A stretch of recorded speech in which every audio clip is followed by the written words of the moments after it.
Okay guys, so this is the full review of the Asus Zenfone Max with the 5000 milliamp hour battery. So I got this from Hong Kong from AliExpress. I'll put the link in the description. It came out to about 200 Canadian plus import charges of like $25 or whatever.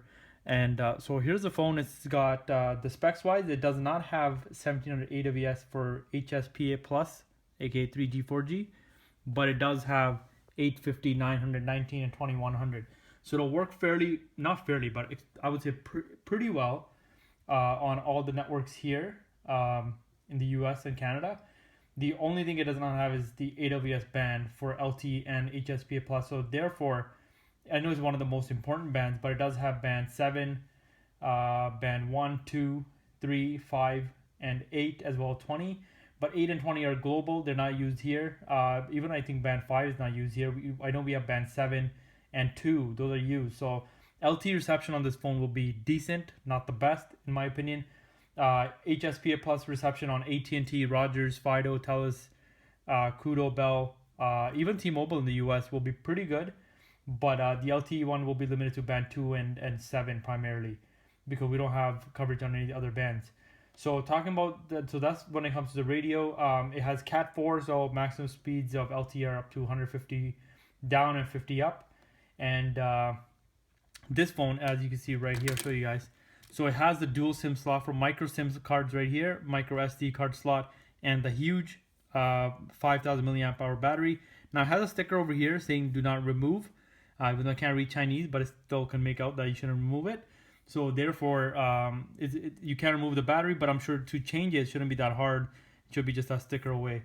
So over time, but this is a 5000 milliamp hour battery. So for majority of the folks out there, it's gonna be really good. You're not gonna have to worry about changing batteries anytime soon.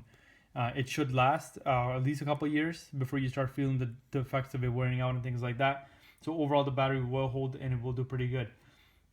So this phone has the Corning Gorilla Glass 4, so the display is really good. It's anti-scratch resistant, and it has a 720 by 1280p, so 720p resolution on a 5.5 inch screen. So that gives you about 267 megapixels per inch. Sorry, not megapixels, but pixels per inch on the screen. So that's pretty good. The screen does not look washed out or anything like that when I look at it. The colors are really good, and overall the screen looks very crispy. And so talking about the processor now, the processor, this one has a quad-core 1.2 GHz Cortex A53, so the Snapdragon 410 chip, and the Adreno 306 for graphics.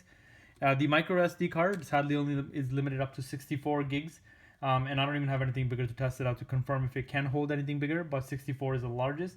This one I have is 16 gigs of storage with 2 gigs of RAM, which is decent actually. Well, given in today's terms, that's 2 gigs is pretty low, considering other companies are coming out with 6 gig RAM smartphones, and even 4 is standard for Android. Given Android uses a lot more RAM to process, this phone, I've tried it on a couple apps like YouTube. It is a little glitchy, but it's nothing that you can't get used to and just get through. So again, the screen is, I think I already mentioned it, 5.5 inches.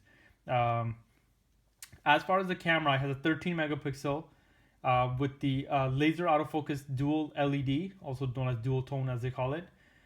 Flash, you can see it right here on the back right here. So here's the laser. The cover on the back, by the way, is a little hard to take off, but it shouldn't be hard to put on. So I don't have any SIM card in here right now. I don't have any micro SIM cards on hand that are currently in service, but I will get some soon and try it out and see what kind of LTE speeds we could catch here on Rogers network. The video is 1080p with 30 frames per second, which is pretty good for most people, unless you're really into serious photography or something like that. And then of course this phone is not for you, but given this budget phone, around 200 Canadian, that's probably around like 160 or 150 US, 150 US, yeah. So it's not too bad, and it's dual standby, dual active SIM cards, so that's pretty good too. The only thing again I gotta confirm is if it can do dual data on it, like 4G LTE at the same time on both SIMs. Kind of have doubts, but it might be able to. Sorry, excuse me. The Wi-Fi is only up to N. There's no AC Wi-Fi in here. Again, it's a budget phone. Bluetooth 4.0, which is pretty good. That's one of the latest standards. 4.2 is, I believe, the latest standard now. But that's pretty good. It's got the micro USB 2.0, as you can see right here. It does support on the go, so you can plug in things like USB and mouse and things like that, or even keyboard if you need to. And even storage devices like USB drive you want to plug into this phone, you could do that as well. And So the battery life is rated up to 914 hours on 3G standby, and 38 hours of talk on 3G. So obviously when you use it with 4G LTE, it's going to be impacted a little bit. But 5,000 milliamp hour battery, that's one of the largest you could get on any phones right now of this size, 5.5 inch. And it comes in again black and white. With the white one has a gold, and I believe even the black one has a little gold tip around it. So I will do some Geekbench score test on this phone just to see where it stands with the Adreno 306 and the Snapdragon 410. But I will let you guys just Google it up otherwise, because there's a lot of phones that have the same processor in them. To give you a general idea what this phone performs like, you could see it there. And so it's pretty cool overall. Seems very snappy, but and it comes with 2 launchers. I haven't had the chance to try the other one yet. Again, I'm not really familiar with this launcher here. I've never used or owned any Asus phones in the past, so this is the first time I've had this. So I will try out the other launchers and see what I can put together. Maybe even check if there's any updates available and things like that. And also try on one of the other more original launchers on here. And one of the other things I'm going to try to do is find a stock ROM just for the Android, just a stock one if I can find it, and just flash that on here, just because I really don't like customized experience. I kind of think like it brings the performance down a little bit in my opinion. But let's see, overall it doesn't seem to have any extra stuff on here that shouldn't be on there. And maybe I can remove these apps, so I'll find out about that as well. So I will follow up. I will post a follow-up review of this phone as well. That'll include the Geekbench score and overall performance and the LTE performance and Wi-Fi performance and things like that.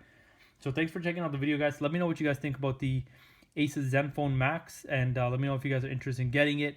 I will have the link in the description below so you guys can check it out there, and let me know your opinion. So thanks for watching the video. We'll see you next time.